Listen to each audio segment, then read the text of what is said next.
आप देख रहे हैं सीधी तस्वीरें डॉक्टर अभय सिंह चौटाला गांव बनगांव में किसानों द्वारा महापंचायत में शामिल होने के लिए पहुंचे हुए हैं।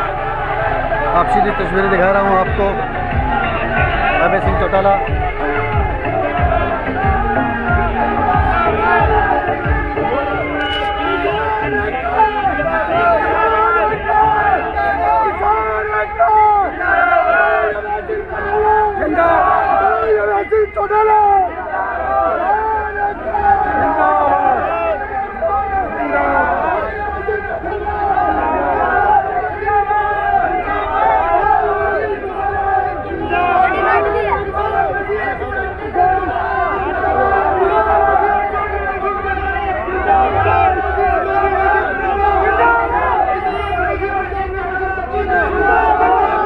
एक मिनट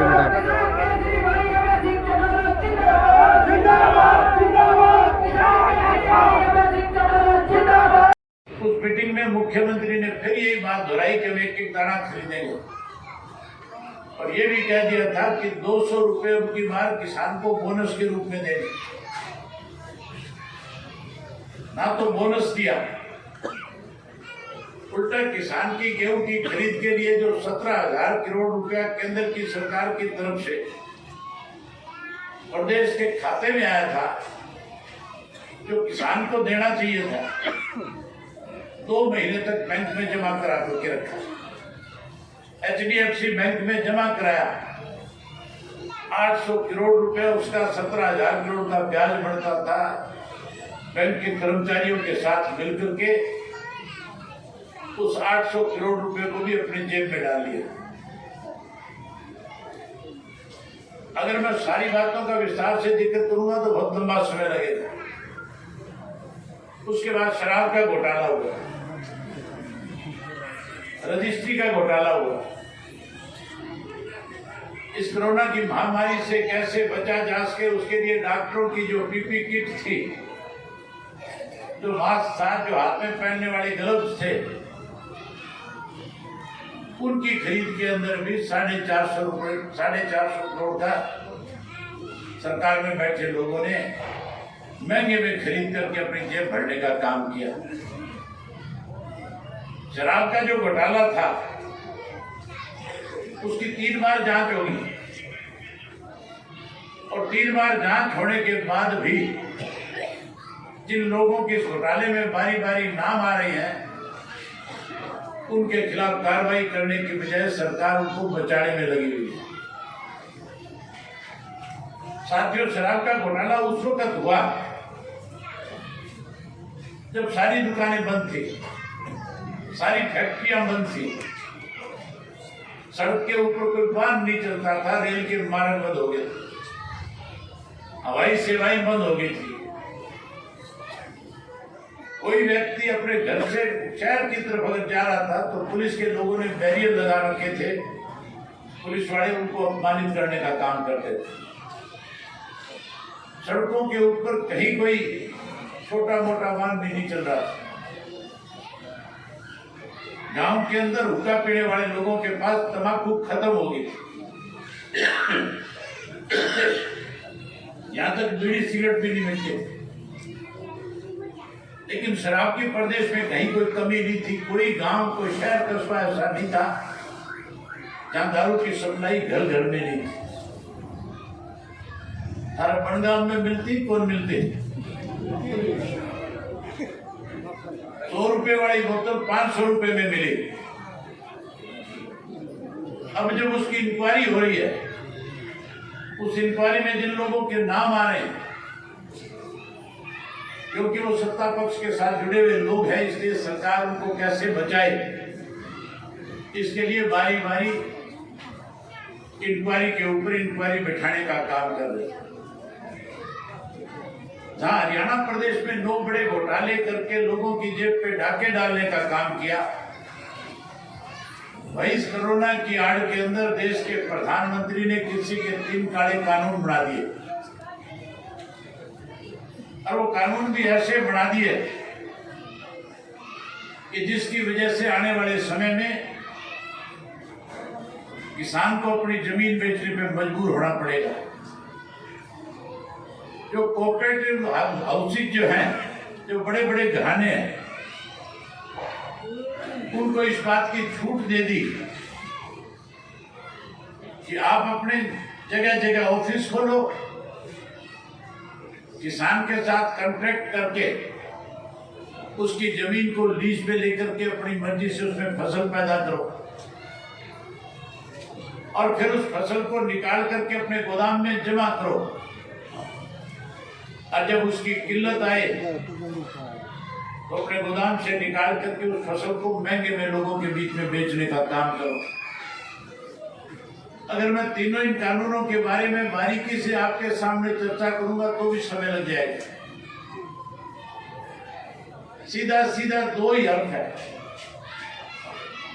हमारे देश के अंदर सन 1955 के अंदर देश आजाद होने के बाद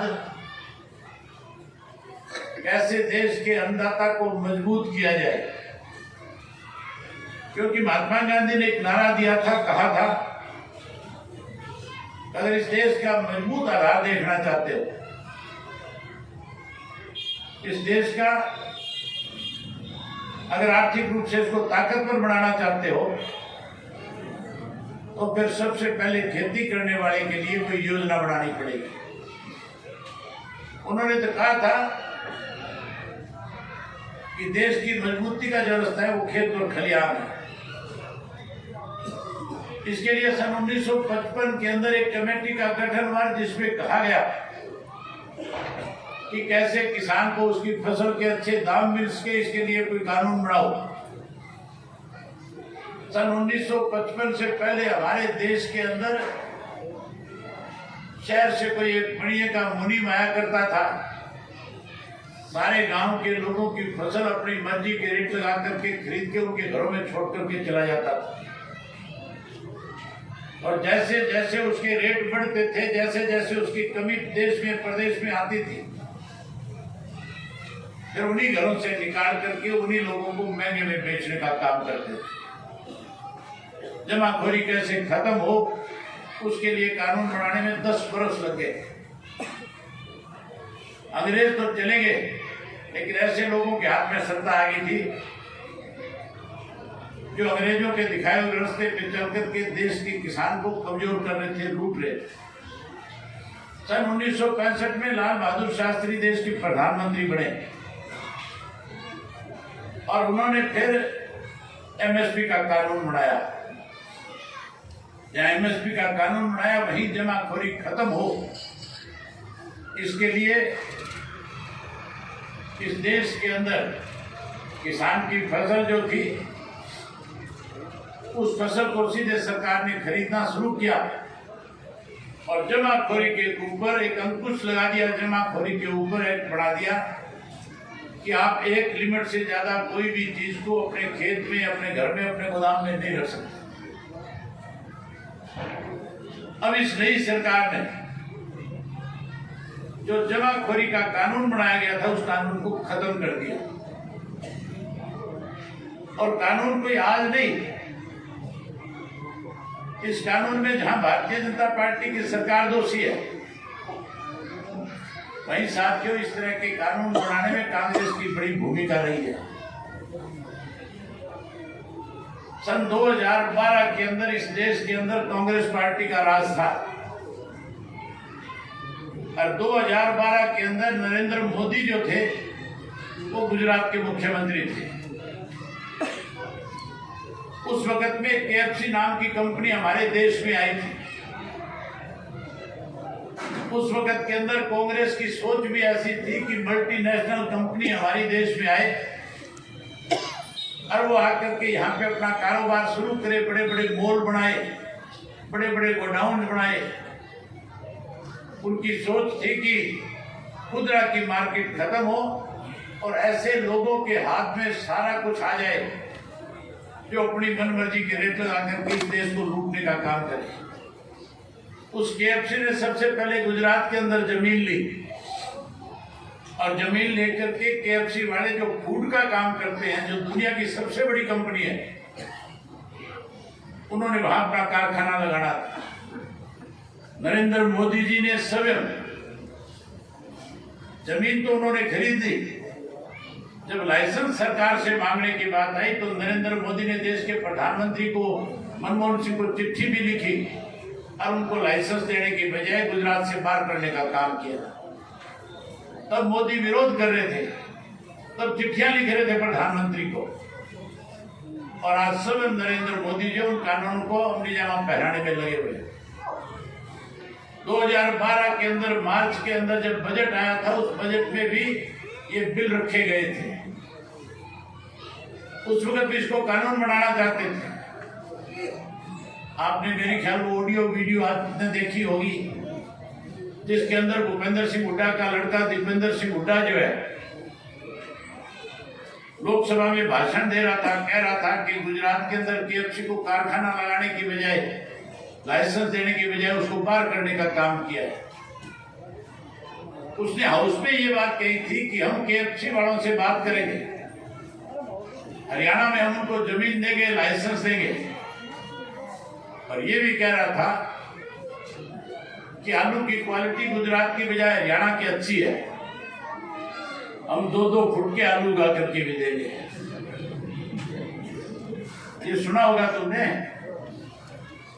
हमने लौकी 2 फुट की देखी है, घिया 2 फुट का देखा है, तोरी 2 फुट की हो जाती है। भूपेंद्र सिंह हुड्डा का लड़का तो आलू 2 फुट का उगा रहा था। जहां साथियों कांग्रेस पार्टी ने जो आज किसान के नाम के ऊपर जगह जगह पंचायत कर रहे हैं, गुमराह कर रहे हैं, कह रहे हैं कि हम किसानों के साथ हैं। इनसे पूछने वाला हो, पार्लियामेंट में जब ये बिल आया था तब तुम कहां मर गए थे? उस वक्त आपने विरोध क्यों नहीं किया? उस वक्त तो वॉकआउट करके विधानसभा और लोकसभा से बाहर चले गए थे। अगर किसान के हितैषी होते तो आज 5 महीने से ज्यादा समय हो गया, फिर तो कांग्रेस के 100 से ज्यादा सांसद थे, 44 लोकसभा में थे, 65 से ज्यादा जो है राज्यसभा में थे। फिर तो 100 के 100 सांसद जो है प्रधानमंत्री के आवास के बाहर बैठ करके धरना देते और प्रधानमंत्री को इस बात के लिए मजबूर करते। साथियों, आज जिस किस्म से लगातार लोग इस परेशानी का सामना कर रहे हैं, लगातार इस लड़ाई को लड़ रहे हैं, मैं इस आंदोलन में जब से ये लोग पंजाब से चल करके दिल्ली के टिकरी के बॉर्डर पे आए, संगू के बॉर्डर पे आए, गाजीपुर बॉर्डर पे पहुंचे, शाहजहांपुर के बॉर्डर पे आए, पलवल के बॉर्डर पे पहुंचे, मैं लगातार इन किसानों के आंदोलन के साथ पार्टी के हजारों साथियों को ले जाकर के वॉलंटियर के रूप में काम करने के लिए वहां जिम्मेवारी लगा के आया। और मैंने वहां जाकर के लोगों के बीच में अनेक रातें बिता करके किस तरह से लोगों का जज्बा आज इन तीनों कृषि के कानूनों को खत्म कराने के लिए, उसके लिए उनके बीच में रह करके सारी चीज को समझने का काम किया। मेरे से पहले जो साथी बोल रहे थे कि हम हर हालत के अंदर इन तीनों कानूनों को रद्द करवा करके रहेंगे, मैं आपसे एक निवेदन करने आया हूं। अगर आप चाहते हो कि आंदोलन और ज्यादा मजबूत हो, देश का प्रधानमंत्री मजबूर हो, तो फिर गांव-गांव में कमेटी बढ़ाओ। आप लोगों ने अपनी संघर्ष समितियां बना रखी है, आपके यहाँ से बहुत सारे लोग गए हुए भी हैं, लेकिन क्योंकि आगे बिजाई का, कटाई का समय आएगा, सरकार की सोच यही है कि जैसे जैसे गर्मी बढ़ेगी, जैसे जैसे काम बढ़ेगा, ये आंदोलन कमजोर पड़ जाएगा। ये आंदोलन मजबूत हो, इसके लिए गांव में छोटे मोटे मतभेद भुला करके कैसे काले कानून खत्म हो, कैसे किसान को MSP का राइट मिले, उसका कानून बने, उसके लिए अपने अपने गांव से जो काम के समय में ताश खेलने वाले लोग हैं, जो खेत में जाकर के काम नहीं करते, केवल ताश खेल करके अपना टाइम पास करते हैं, उन सबको नई ताश की जोड़ियां देख करके डिग्री के सिंगापुर के बॉर्डर में भेज दो।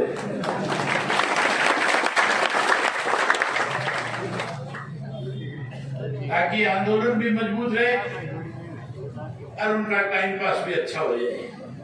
भेज दोगे उनको? जैसे काम से निपट लें उसके बाद उनको वापस यहाँ ले और आप अपना काम दोबारा से नई जिम्मेदारी के साथ शुरू कर दें। मुझे पत्रकार साथी पूछ रहा था कि बड़गांव में आज आपका स्वागत होगा, आज आपका सम्मान करेंगे। मैंने कहा सम्मान इस देश में किसान का होना चाहिए। मेरे सम्मान करने से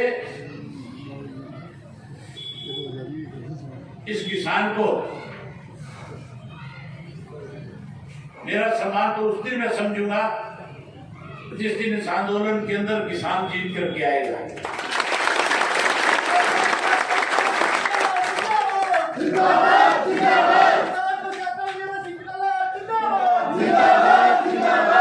बात मेरे सम्मान की नहीं, आज तो लड़ाई किसान के सम्मान की है। इस मोदी ने किसान की पगड़ी में हाथ डाला है और किसान एक ऐसी कम्युनिटी है जिसको अपने खेत से फुर्सत नहीं है। मैंने सघन खेती करके देखी है। जब मैं पढ़ाई छोड़ करके अपने फार्म पे पहुंचा था तो मेरे परिवार के तो सारे के सारे सदस्य राजनीति के अंदर एक्टिव थे। सब के सब अपने अपने तरीके से राजनीति कर रहे थे। मुझे चौटाला साहब ने कहा कि इस खेत को तेरी जिम्मेवारी है, तैने संभालना है। और उस वक्त में जब मैंने खेती शुरू करी थी तब साधनों की भी कमी थी। तब तो ऊँटों से बैलों से बुआई करा करते थे। कहीं बिजाई का समय होता था तो 100 हल मांग के लिया करते थे, तब जाकर के खेतों की बुआई होती थी, बिजाई होती थी। अब तो साधन की कोई कमी नहीं है।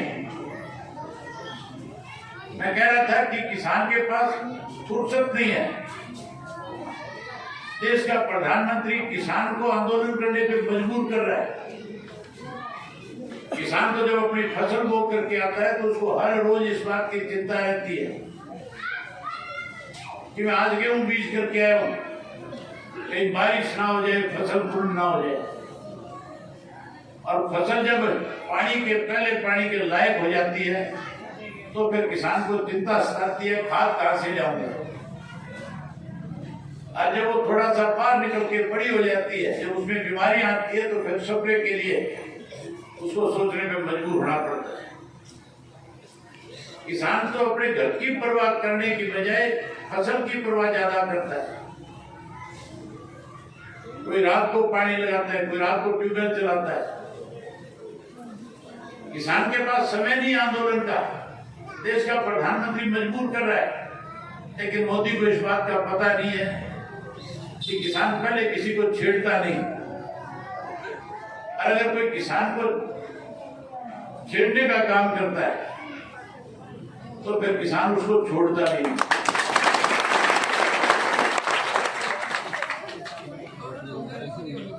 इसलिए साथियों, मन बहुत आपके साथ और बहुत सारी बातें करूं, लेकिन आज का दिन ऐसा दिन है, आज शादियां भी बहुत सारे साथियों के भी मुझे जाकर के हाजिरी लगानी है। यहाँ से चल करके जींद जाऊंगा, जींद से चल के पानीपत जाऊंगा, पानीपत से चल करके चंडीगढ़ पहुंचूंगा। इसलिए आपसे एक आखिरी निवेदन करना चाहूंगा, आंदोलन मजबूत हो उसके लिए जहां आप समय निकाल के बॉर्डर पे जा सको, वहीं बॉर्डर के ऊपर बैठे जो हमारे पंजाब के, राजस्थान के, उत्तर प्रदेश के, मध्य प्रदेश के किसान जो आए हुए, उन किसानों को किसी चीज की कमी महसूस ना हो, उसके लिए जैसे मेरे से पहले सरदार जी कह रहे थे कि हमें दूध की सेवा करनी चाहिए। अकेले दूध नहीं, गर्मी बढ़ रही, आगे लस्सी की भी जरूरत पड़ेगी। दूध भी लेके जाओ, लस्सी भी लेके जाओ, दालें भी लेकर के जाओ, हर तरह से उनकी मदद करो, ताकि वहां पे बैठा हुआ पंजाब का, राजस्थान का, उत्तर प्रदेश का किसान अपने गांव में जब जाए इस आंदोलन को जीत करके, तो केवल उनकी जबान पे एक ही बात हो कि हरियाणा के लोगों ने न केवल आंदोलन को ताकत दी, बल्कि हमारी इतनी बड़ी सेवा करी कि उनका उम्र उनके हमारे यहाँ तो कहावत है अतिथि भाव, हमारे यहाँ तो सेवा का भाव है। और अब तो सिखों ने हमें बहुत सिखा भी दिया है। सिखा दिया नहीं सिखा दिया? तो इसलिए जहां जाकर के इस आंदोलन में ताकत बढ़ो, वहीं उनका मन जीतने का काम करो। यही बात आपसे कहने और करने आया था। आपने मेरी बात सुनी। आप सबका बहुत धन्यवाद। जय हिंद, जय हरियाणा।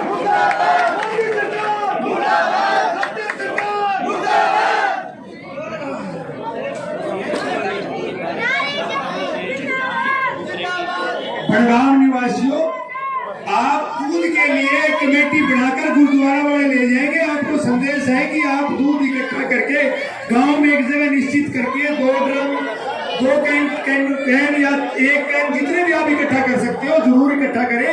और केडार निवासियों से भी और जो भी गांव है जैसे मानावाड़ी से भी